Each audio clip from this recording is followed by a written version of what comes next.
Oh boy, time now for another episode of Mr Nailsin Sunday Comics, and continuing on with the New Gods. And this is issue 7, and it concerns the backstory of the overall series and whatnot. And I think it's probably my favorite of the batch. It's not completely, and there's a problem. But it's probably the most cohesive of it overall, because the series was a bit scattered. Jack Kirby was a great visionary and an artist, and certainly and visionary in his concepts and whatnot, but was never really quite the writer. Again, he had a partner, but he had been burned a couple of times, so he was just, I'm doing my own thing now and all that, you know. But to rein it in and to focus on a template for it all, didn't quite get there for it. But nevertheless, the impact and lasting influence of New Gods over DC stands to this day. So anyway, here we are. A great mystery is explained in the greatest battle ever fought by the New Gods. So, look, it's a fight. And there's the original Steppenwolf. Boy, he sure looks different from the movie, doesn't he? And that's like a lot of the trappings of New Gods was medieval fantasy in space opera, which you've seen time and again. Of course, obviously Star Wars, but Dune as well and stuff like that.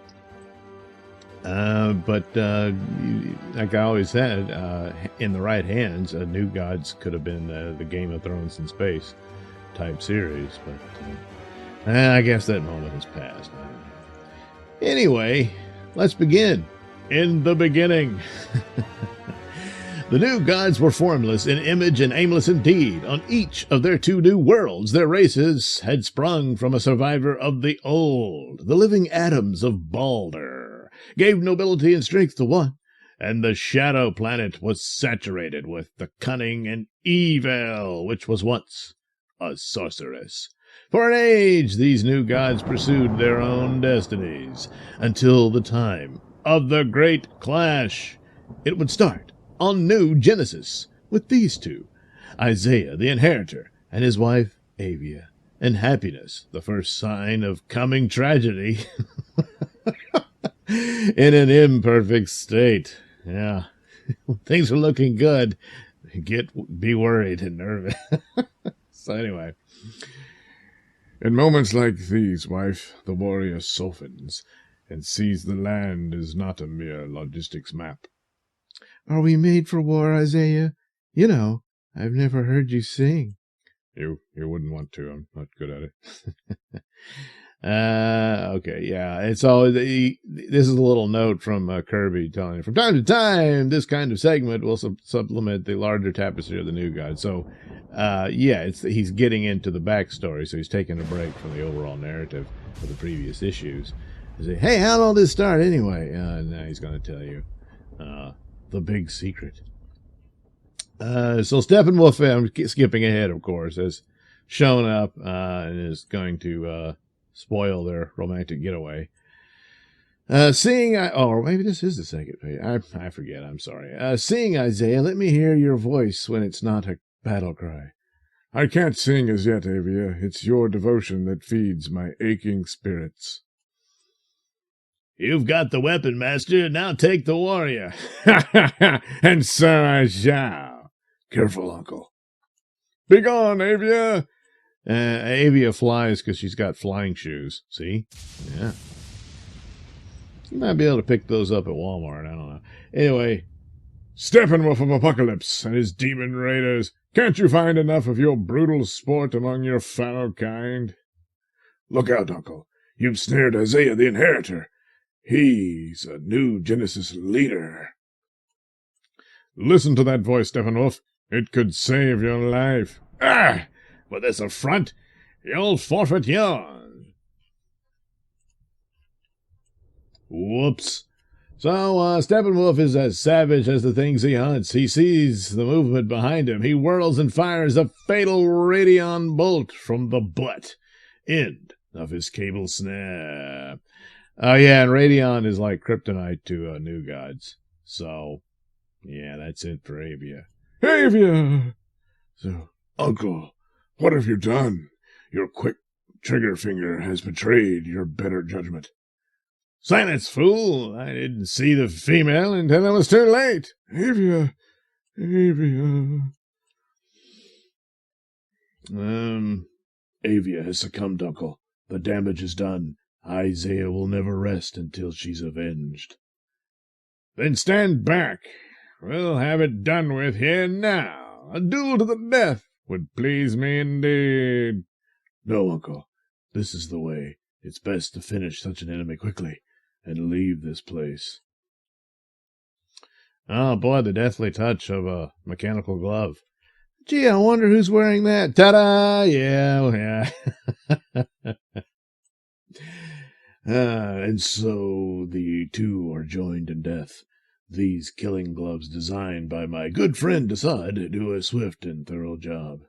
It appears strange to me that this friend of yours, who thrives on living victims, would produce a device which kills with such speed.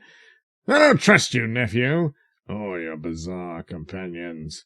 So you see here, Steppenwolf, and it's all, again, all very medieval looking. I mean, look what he's drinking and everything.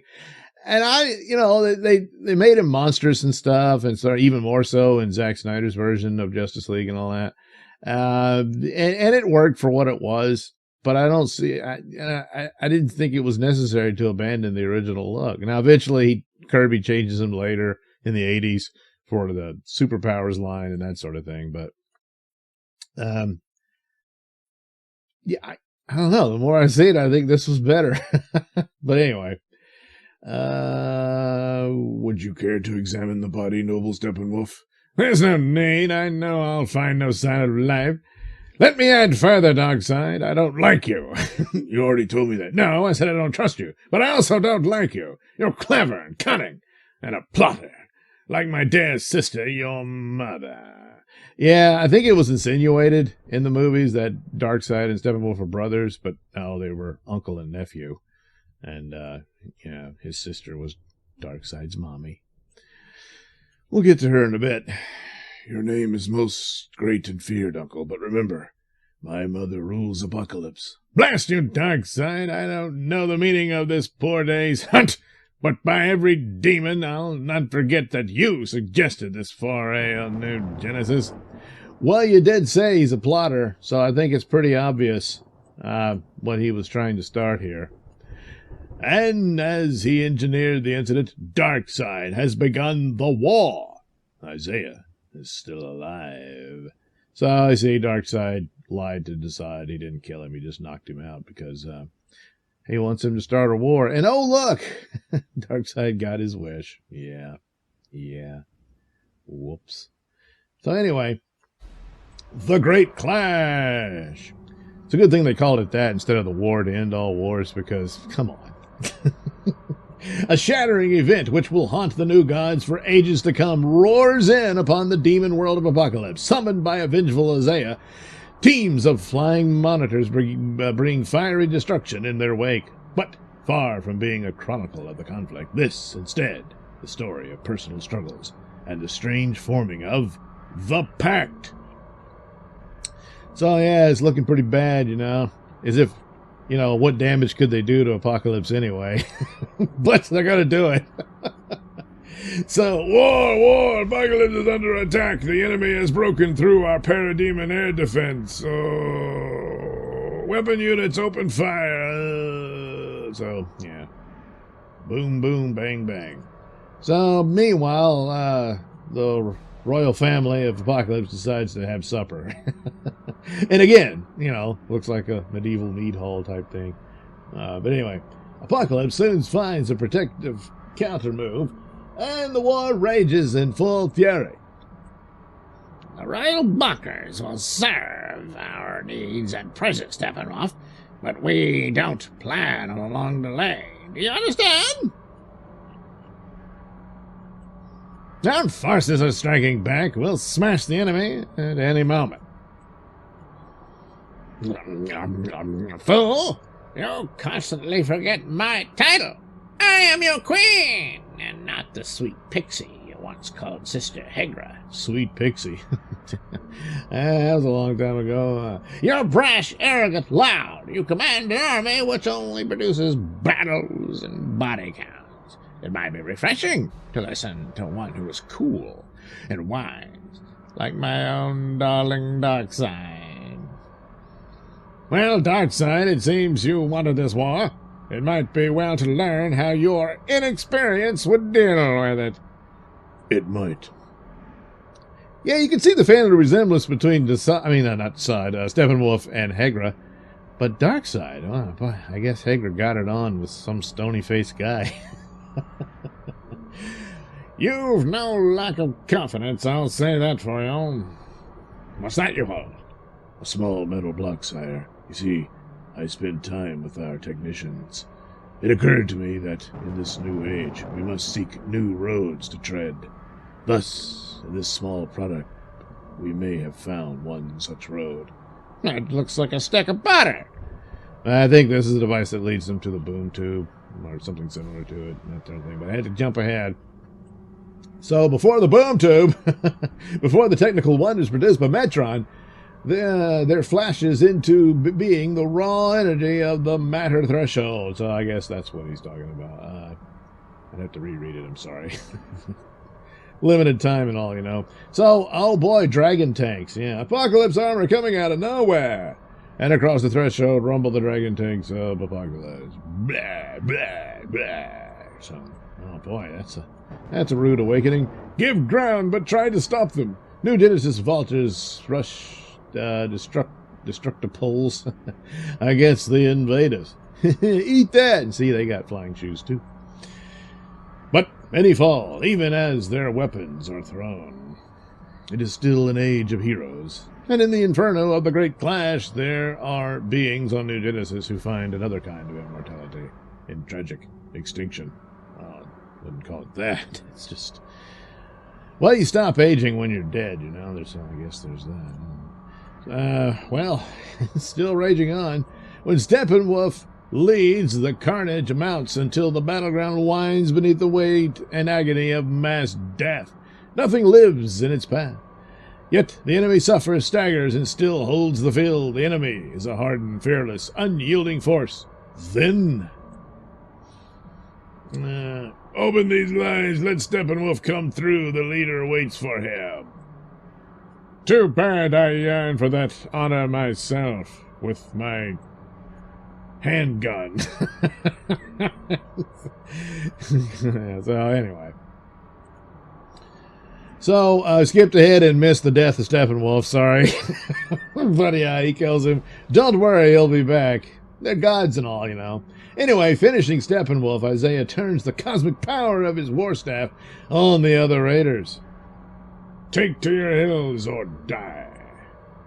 Back to the threshold, all is lost. The raiders vanish through their dimension door, and only the wind supplants the echoes of battle. I hear you approaching, Metron. I could sense a silent witness to this fight. Have you come to survey your handiwork? Your war is your doing, Isaiah. Can I help it if both sides seek to use me? And when it serves your purpose, you cooperate, and warriors die because of it. Yes, like foul Steppenwolf. Darkseid knew he'd meet you here. Darkseid, how I want him destroyed, and yet he lives. He climbs, step by step, by intrigue, he got war. By war, he got power. By power, he got Steppenwolf. I've always known it. You did? Well, then, The real enemy was obscure and humble Darkseid. Of course, look, while Steppenwolf lies dead from a frontal fight, Darkseid has leaped in from the rear.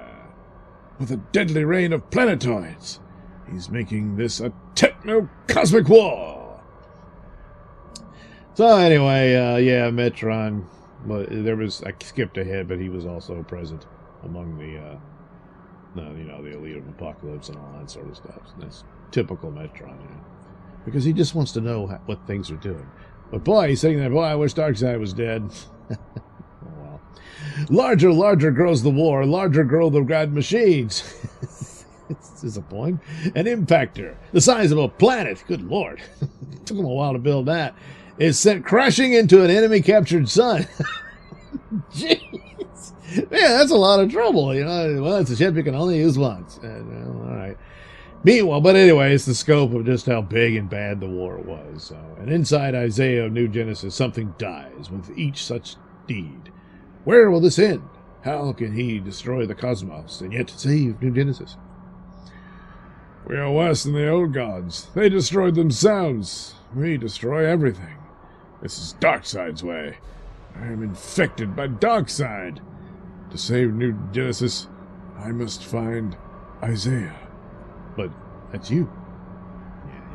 Where is Isaiah? Not the warrior, the general, but the true servant of those he leads. Not here, in these tortured ruins of war, but Isaiah is there, somewhere, out there. So, you know, he goes to find himself and then comes upon this old beat-up wall. The echo becomes a roar. He hears something. The roar becomes 1,000 drums beating to the mad music of the windstorm, driving the questing spirit to the wall. Ageless, inscrutable, it stands as if waiting in the sudden calm for Isaiah to communicate. All in all, you're just another brick in the wall. If I am Isaiah, the inheritor, what is my inheritance? And from the wall the answer comes. Waboom! The source. And across the wall, a hand of flame brings Isaiah, the uni-friend. Huh. Well, anyway, so he's telling him, you serve the source and all that stuff.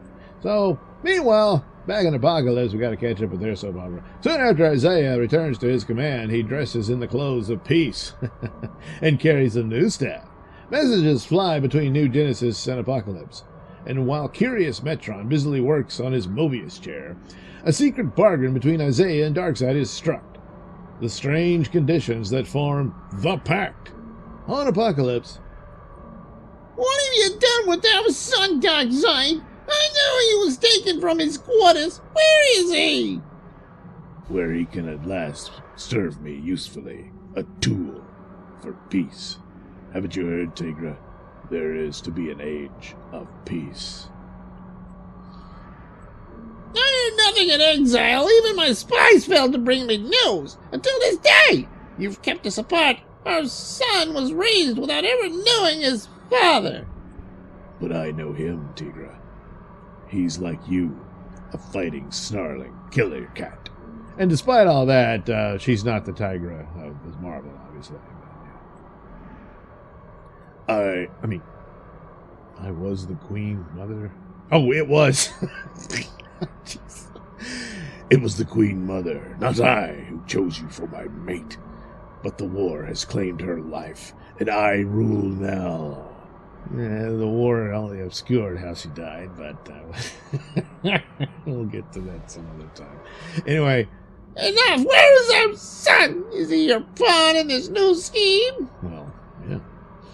At a signal from Darkseid, Tigra, whatever, is carried off by her struggling guards.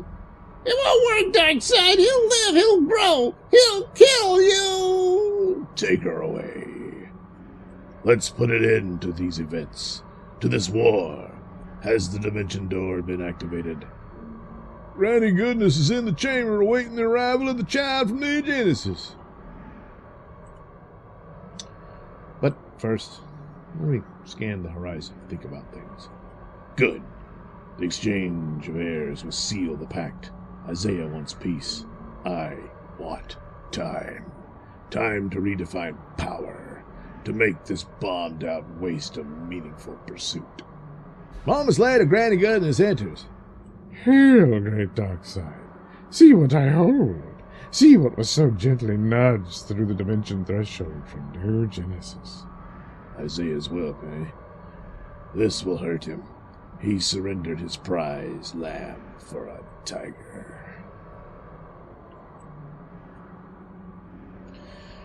Let's see. He's been given some mild sedative, I think. There is a serene and fragile quality in his features. We'll stamp that out, won't we, Granny? We'll jam him into the clanking mechanism you call an orphanage.